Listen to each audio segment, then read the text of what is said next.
परमेश्वर के लोगों का सताव, इसका एक लंबा इतिहास है। जब हम इस्राएलियों को मिस्र में देखते हैं और इस्राएलियों पर मिस्री इतना सताव लाते हैं कि अंततः उनको अपने बच्चों को, अपने बेटों को नील नदी में फेंकना पड़ता है। आगे जब हम बढ़ते हैं, सिर्फ ये समाचार सुनकर कि यहूदियों का राजा जन्मा है, हेरोदेस बैतलहम और उसके आसपास के 2 वर्ष और उससे छोटे लड़कों का वध करवा देता है।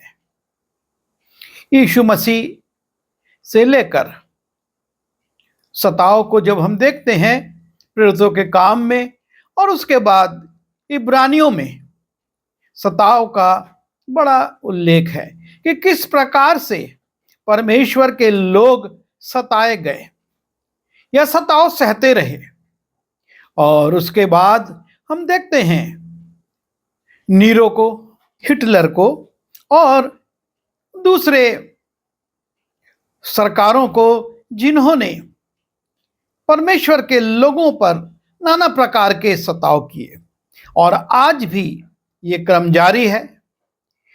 रोज हम समाचारों में और पत्र पत्रिकाओं में इस बात को पढ़ते, देखते, सुनते हैं कि किस प्रकार से सुसमाचार प्रचार करने वालों पर, परमेश्वर के लोगों पर और उन संस्थाओं पर जो कि प्रभु यीशु मसीह के नाम से कार्य करती हैं, नए नए नियम बनाकर उनको काम करने से रोका जा रहा है या वो सताव की स्थिति में है। और जब हम बाइबल में जाते हैं, एस्तर की पुस्तक में देखते हैं कि वहां पर भी परमेश्वर के लोगों पर एक बड़ा सताव आता है।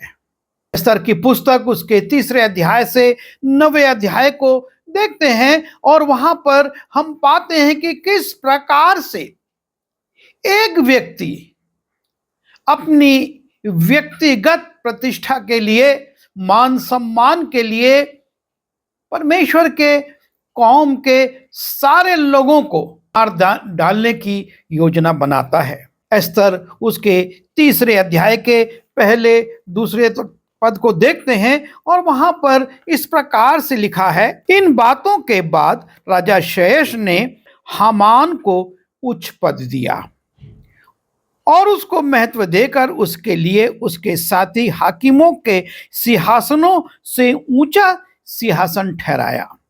और राजा के सब कर्मचारी जो राजभवन के फाटक में रहा करते थे, वे हामान के सामने झुककर दंडवत किया करते थे, क्योंकि राजा ने उसके विषय में ऐसी ही आज्ञा दी थी। और एक व्यक्ति जिसका नाम हामान है, वो राजा के द्वारा उच्च पद पर जाता है, प्रतिष्ठित होता है और राजा आज्ञा निकालता है कि इसको सब झुककर दंडवत करें। और तब लिखा है, परंतु मोर्दकै ना तो झुकता था और ना उसको दंडवत करता था, क्योंकि मोर्दकै यहूदी था और यहूदी मतानुसार उसको मनुष्यों के सामने झुकना या उनको दंडवत नहीं करना था, वो परमेश्वर को दंडवत करता था। और इसलिए मोर्दकै हामान को झुककर दंडवत नहीं करता था। और तब 3 पद में लिखा है, तब राजा के कर्मचारी जो राजभवन के फाटक में रहा करते थे, उन्होंने मोर्दकै से पूछा, तू राजा की आज्ञा क्यों उल्लंघन करता है? जब वे उससे प्रतिदिन ऐसा ही कहते रहे और उसने उनकी एक न मानी, तब उन्होंने ये देखने के लिए मोर्दकै की बात चलेगी कि नहीं, हामान को बता दिया। उसने तो उसको बता दिया था कि मैं यहूदी हूं। और इस प्रकार से मोर्दकै के आसपास के लोगों ने हामान को इस बात की चुगली कर दी कि मुर्दकै तुझको झुककर दंडवत नहीं करता है। और यह भी बात उनको मालूम थी कि मुर्दकै यहूदी है। तब हामान ने देखा कि मुर्दकै नहीं झुकता और ना मुझको दंडवत करता है, तब हामान बहुत ही क्रोधित हुआ। जब चुगली की जाती है, हामान इस बात पर नजर रखता है कि सच में ऐसा है या नहीं। और जब वो देखता कि वास्तव में मुर्दकै मेरे सामने झुकता नहीं, मुझको दंडवत नहीं करता, तो लिखा है कि वो बहुत क्रोधित होता है। उसने केवल मुर्दकै पर हाथ चलाना, अपनी मर्यादा के नीचे जाना, क्योंकि उन्होंने हामान को यह बता दिया था कि मुर्दकै किस जाति का है। इसलिए हामान ने शेर्श के साम्राज्य में रहने वाले सारे यहूदियों को भी मुर्दकै की जाति जानकर विनाश कर डालने की युक्ति निकाली। और इस प्रकार से हामान सिर्फ मुर्दकै के ना झुककर दंडवत करने से इतना क्रोधित होता है कि वो उसकी पूरी जाति को, पूरे यहूदियों को, जो शेर्श राजा के 127 प्रांतों में रहते थे, उन सब को मारने की युक्ति निकालता है। और तब हामान राजा से इस प्रकार की अनुमति लेता है। और हामान ने राजा शेर से कहा, तेरे राज्य के सब प्रांतों में रहने वाले देश देश के लोगों के मध्य में तितर बितर और छिटकी हुई एक जाति है, जिसके नियम और सब लोगों के नियमों से भिन्न हैं, और वे राजा के कानून पर नहीं चलते। इसलिए उन्हें रहने देना राजा के लिए लाभदायक नहीं है। यदि राजा को स्वीकार हो तो उन्हें नष्ट करने की आज्ञा लिखी जाए, और मैं राजा के भंडारियों के हाथ में राज भंडार में पहुंचाने के लिए 10,000 किक्कार चांदी दूंगा। और इस प्रकार से हामान एक योजना बनाता है और राजा से निवेदन करता है कि अनुमति दे कि ये लोग जिनके नियम लोगों से अलग हैं, ये राजा की आज्ञा नहीं मानते हैं, जबकि सच्चाई ये नहीं थी, पर वो राजा से इस प्रकार से बातें करके उससे अनुमति मांगता है कि इनको नष्ट कर दिया जाए, इनको पूरे देश से मार दिया जाए। तब राजा ने अपनी अंगूठी अपने हाथ से उतारकर हामान को, जो यहूदियों का बैरी था, दे दिया। और राजा ने हामान से कहा, यह चांदी तुझे दी गई और वे लोग भी, ताकि तू उनसे जैसा चाहे वैसा व्यवहार करे। और राजा कुछ ना जानते हुए हामान की बात को सुनकर उसको अनुमति दे देता है, अंगूठी देता है कि तू ये अधिकार प्राप्त है कि जैसा तू चाहता है यहूदियों के साथ वैसा तू कर।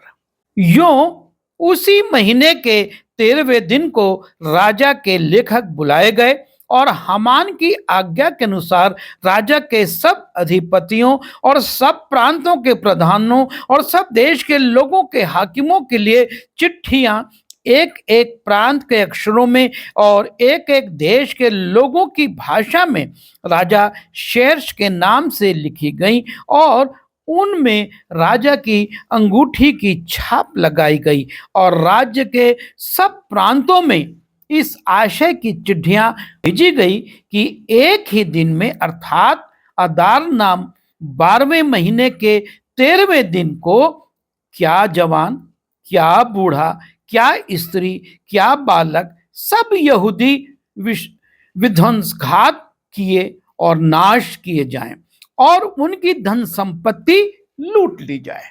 और इस प्रकार से हामान पत्र लिखवाकर हर प्रांत में उनकी भाषा के अनुसार भिजवा देता है कि एक निश्चित तिथि पर यहूदियों को, उनके बच्चों को, उनके परिवारों को मारना है और उनकी संपत्ति को लूट लेना है। इस आज्ञा के कारण शूशनगढ़ में, जो राजधानी था, ये आज्ञा शूशनगढ़ में भी दी गई और डाकिये राजा की आज्ञा से तुरंत निकल गए और राजा और हामान तो जेवनार में बैठ गए, परंतु शूशन नगर में घबराहट फैल गई। जब मोर्दकै ने जान लिया कि क्या क्या किया गया है, तब मोर्दकै वस्त्र फाड़, टाट पहन और राख डालकर नगर के मध्य में जाकर ऊंचे और दुख भरे शब्द से चिल्लाने लगा और हर एक प्रांत में जहां जहां राजा की आज्ञा और नियम पहुंचा, वहां वहां यहूदी बड़ा विलाप करने और उपवास करने और रोने पीटने, तेरे टाट पहने, राख डाले हुए पड़े रहे। और इस प्रकार से पूरे देश में, पूरे 127 प्रांतों में एक दहशत फैल गई कि एक निश्चित तिथि पर बहुसंख्यक उनको मारेंगे, उनका वध कर देंगे, उनकी संपत्ति को लूट लेंगे, उनके बच्चे भी मार डाले जाएंगे। एस्तर को, जिसको उसने पाला था और जो राजा की पटरानी बन गई थी, उसको इस बात की सूचना देता है और एस्तर रानी की सहेलियों और खोजों ने जाकर उसको बता दिया। तब रानी शोक से भर गई और मोर्दकै के पास वस्त्र भेजकर यह कहलाया कि टाट उतार कर उन्हें पहन ले, परंतु उसने उन्हें ना लिया।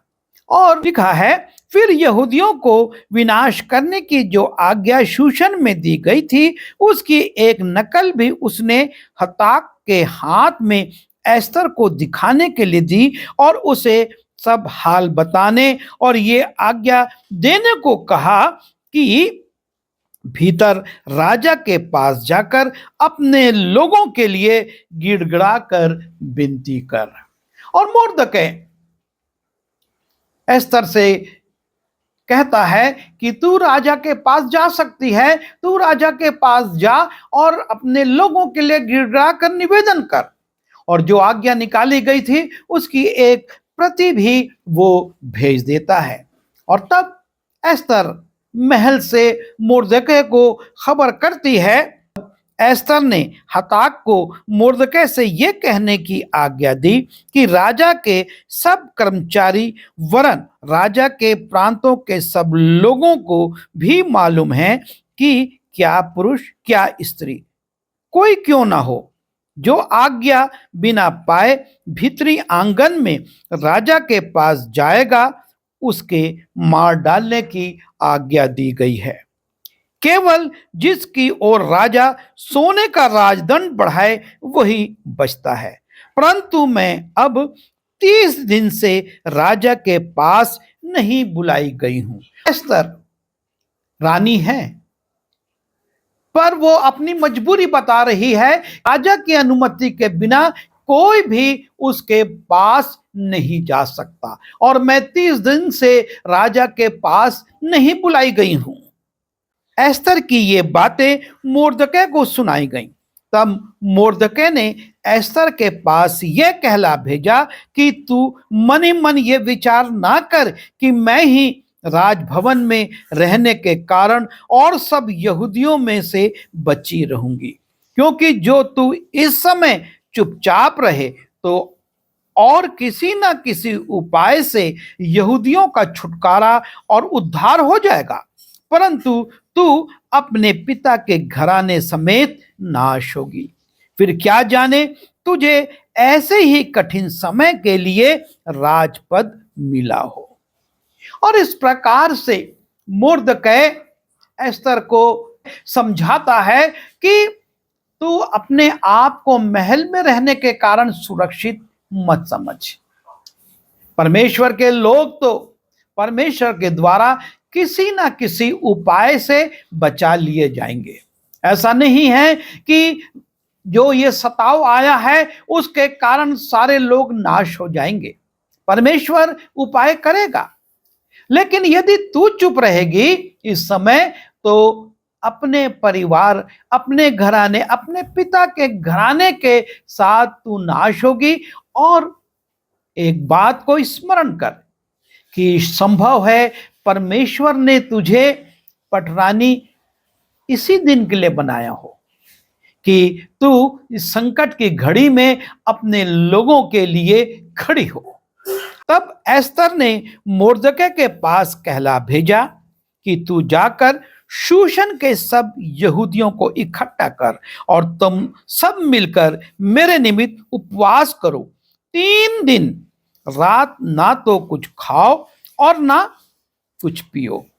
और मैं भी अपनी सहेलियों समेत इसी रीति से उपवास करूंगी और ऐसी ही दशा में अर्थात उपवास की दशा में नियम के विरुद्ध राजा के पास भीतर जाऊंगी।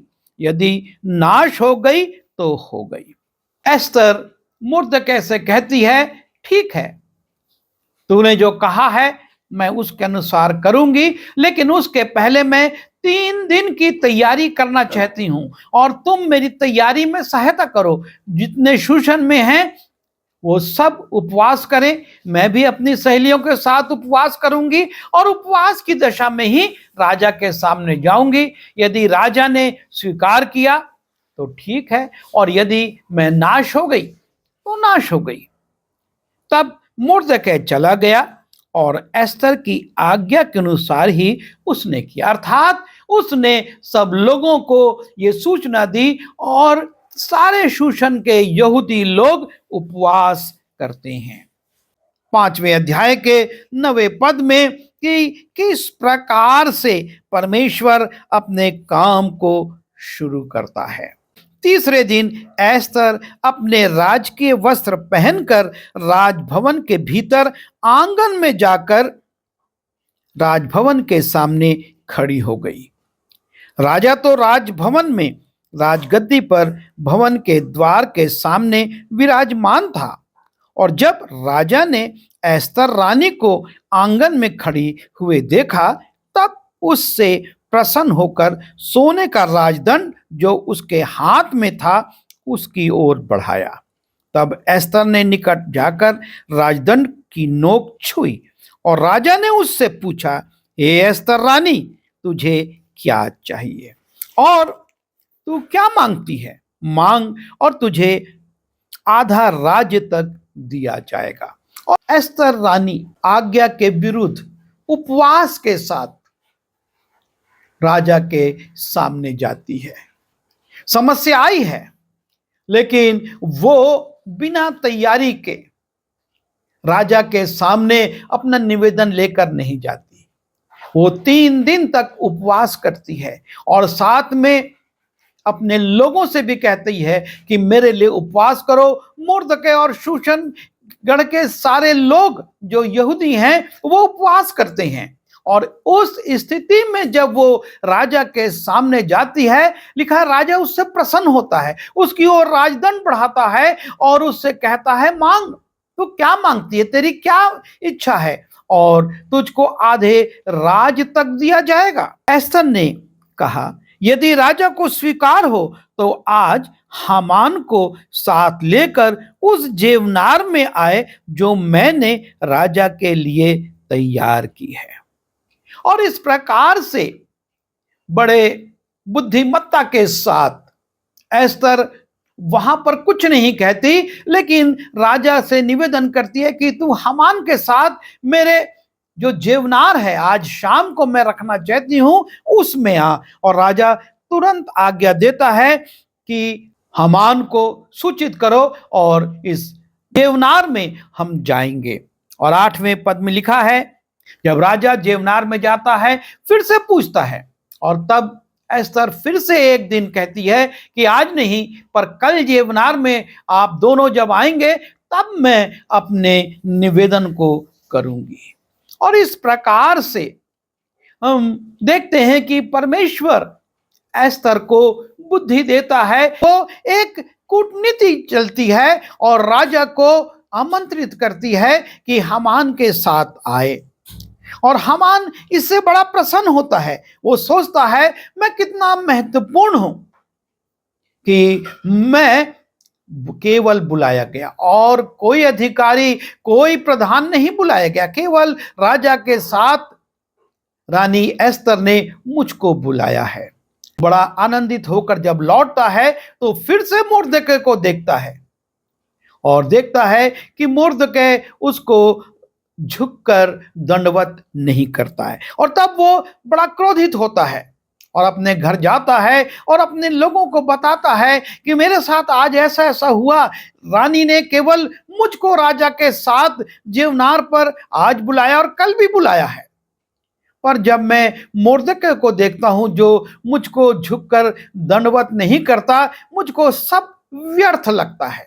और तब उसके मित्र और उसके परिवार के लोग कहते हैं कि ऐसा कर, घर के आंगन में एक 50 हाथ ऊंचा फांसी का खंबा खड़ा कर और कल सुबह राजा के पास जाना और राजा से अनुमति लेकर मुर्दकै को उस पर लटका देना, और तब शाम को तू उस जेवनार में राजा के साथ आनंद पूर्वक सम्मिलित होना।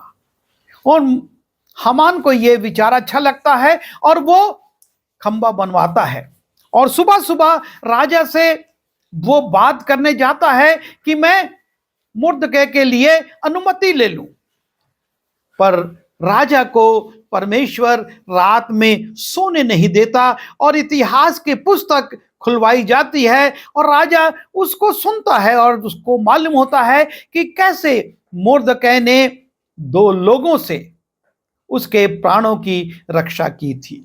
और तब राजा पूछता है कि इसके एवज में मुर्दकै को क्या किया गया, और इतिहास की पुस्तक पढ़ने वाले बोलते हैं कि कुछ नहीं।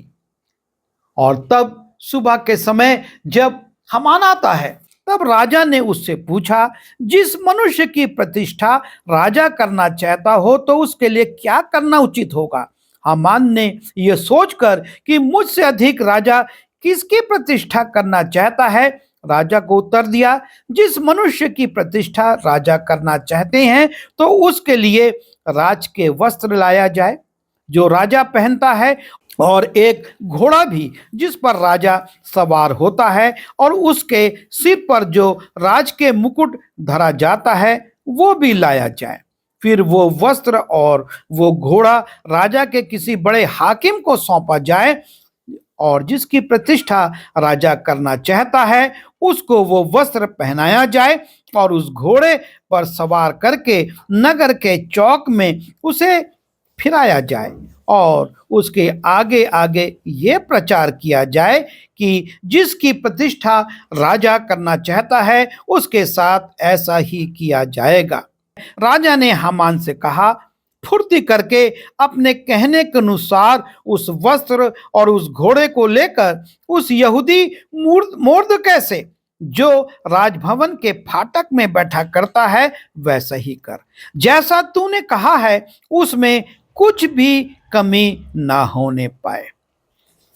और इस प्रकार से जिस मुर्दकै को फांसी पर लटकाने के लिए हामान आया था पूछने के लिए, राजा परमेश्वर की प्रेरणा से उसका सम्मान उसी के द्वारा करवा रहा है। और लिखा है कि अब मुर्दकै तो राजभवन के फाटक में लौट गया, परंतु हामान शोक करता हुआ सिर ढांपे हुए झट अपने घर को गया। जो मुर्दकै को मरवाना चाहता था उसके लिए उल्टा हो गया और उसको सिर झुकाकर अपने घर लौटना पड़ा। और तब हम आगे देखते हैं कि एस्तर रानी के यहां उसको ले जाया जाता है और तब राजा उससे पूछता है फिर से कि तू क्या चाहती है, तू तेरी मांग क्या है। एस्तर रानी ने उत्तर दिया, हे राजा, यदि तू मुझ पर प्रसन्न है और राजा को यह स्वीकार हो तो मेरे निवेदन से मुझे और मेरे मांगने से मेरे लोगों को प्राणदान मिले, क्योंकि मैं और मेरी जाति के लोग बेच डाले गए हैं और हम सब विध्वंस, घात और नाश किए जाने वाले हैं। यदि हम केवल दास दासी होने जाने को बेचे डाले जाते तो मैं चुप रहती। चाहे उस दशा में भी वो विरोधी राजा की हानि भर ना सकता। तब राजा शेष ने एस्तर रानी से पूछा, वो कौन है और कहाँ है जिसने ऐसा करने की मनसा की है? एस्तर ने उत्तर दिया कि वो विरोधी और शत्रु यही दुष्ट हामान है। एस्तर राजा के सामने हामान की चाल को खोलकर बता देती है कि किस प्रकार से राजा को भ्रमित करके इसने इस पूरी कौम को मारने की योजना बनाई है। राजा इस बात से क्रोधित होता है, और जब राजा इस बात से क्रोधित होता है, लिखा है 9वें पद में, तब राजा के सामने उपस्थित रहने वाले खोजों में से हरबोना नाम एक ने राजा से कहा, हामान के यहाँ 50 हाथ ऊंचा फांसी का एक खंबा खड़ा है जो उसने मोर्दकै के लिए बनवाया है, जिसने राजा के हित की बात कही थी। राजा ने उससे कहा, हामान को उसी पर लटका दो। तब हामान उसी खंबे पर जो उसने मोर्दकै के लिए तैयार कराया था लटका दिया गया, और इस पर राजा की जलजलाहट ठंडी हो गई।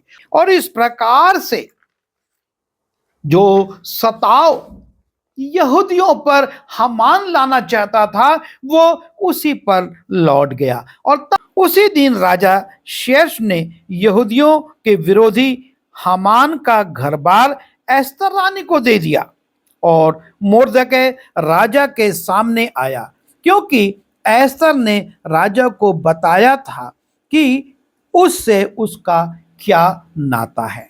तब राजा ने अपनी वो अंगूठी जो उसने हामान से ले ली थी उतार कर मोर्दकै को दे दी, और एस्तर ने मोर्दकै को हामान के घर पर अधिकारी नियुक्त कर दिया। जो यहूदियों को और मोर्दकै को मारने की योजना, उन पर सताव की योजना आई थी, उसको बड़ी बुद्धिमत्ता के साथ और बड़े दीनता और नम्रता के साथ एस्तर पलटवा देती है।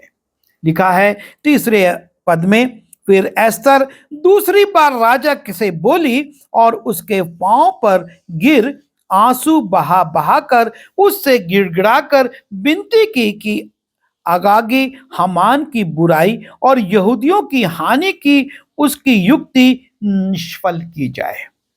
तब राजा ने एस्तर की ओर सोने का राजदंड बढ़ाया। तब एस्तर उठकर राजा के सामने खड़ी हुई और कहने लगी कि यदि राजा को स्वीकार हो और वो मुझसे प्रसन्न है और ये बात उसको ठीक जान पड़े और मैं भी उसकी को अच्छी लगती हूं, तो जो चिट्ठियां हमदादा अगागी के पुत्र हामान ने राजा के सब प्रांतों के यहूदियों को नाश करने की युक्ति करके लिखाई थी, उसको पलटने के लिए लिखा जाए। और इस प्रकार से एस्तर उन पत्रों को, उस सताव की स्थिति को पलट देती है। और आगे हम देखते हैं 15वें पद में कि तब मोर्दकै नीले और श्वेत रंग के राज के वस्त्र पहने और सिर पर सोने का मुकुट धरे हुए और सूक्ष्म सन और बैंगनी रंग का बागा पहने हुए राजा के सन्मुख से निकला, और शूशन नगर के लोग आनंद के मारे ललकार उठे, क्योंकि वो सताव खत्म हो गया, उसके विरुद्ध आज्ञा निकल गई और यहूदियों को यह अनुमति मिल गई कि तुम अपने विरोधियों को मार सकते हो। और मोर्दकै को राजा ने ऊंचा पद दे दिया। और लिखा है 10वें अध्याय के 3 पद में कि वहां पर परमेश्वर ने किस प्रकार से मोर्दकै को उठाया। मोर्दकै शेष राजा ही के नीचे का और यहूदियों की दृष्टि में बड़ा था, और उसके सब भाई उससे प्रसन्न थे, क्योंकि वो अपने लोगों की भलाई की खोज में रहा करता था और अपने सब लोगों से शांति की बातें कहा करता था। राज्य में शेर्श के बाद दूसरा पद मुर्दकै को मिल गया, जिसको कि हामान मरवाना चाहता था। लेकिन परमेश्वर के लोग जब उपवास करते हैं, जब प्रार्थना करते हैं, जब दीन बनते हैं, परमेश्वर सारी परिस्थितियों को पलट देता है। और इसलिए आज जब सताव की स्थितियां आती हैं, ऐसे नियम बनते हैं जिनसे हमारे लोगों को अनावश्यक रूप से परेशान किया जाता, उनको कारागारों में डाला जाता या उनके संपत्तियों को नुकसान पहुंचाया जाता है, हम एस्तर रानी के नमूने को देखें। हम परमेश्वर के सामने दीन बने, उपवास करें, प्रार्थना करें। परमेश्वर आज भी वही है, क्योंकि आज कल और युगानुयुग वो एक सा है, वो नहीं बदलता है। और आज भी वो परिस्थितियों को बदलने की, सताव को समाप्त करने की शक्ति रखता है, बशर्ते जैसा कि याकूब 4:10 में लिखा है कि परमेश्वर के सामने दीन बनो तो वो तुम्हें शिरोमणि बनाएगा। मुर्दकै, एस्तर परमेश्वर के सामने दीन बनते हैं, उसके सामने झुकते हैं, उसको दंडवत करते हैं, उसके सामने अपने उपवासी जीवन को रखते हैं और परमेश्वर उनको उठाता है। मुर्दकै को, जो कि द्वार पर रहता था, वो राज्य में दूसरे पद पर आ जाता है, क्योंकि परमेश्वर ने उसे उठाया था। सताव की स्थिति 127 प्रांतों में उनको मार देने की जो स्थिति थी वो पलट जाती है और उल्टा वो लोग अपने शत्रुओं पर जय प्राप्त करते हैं।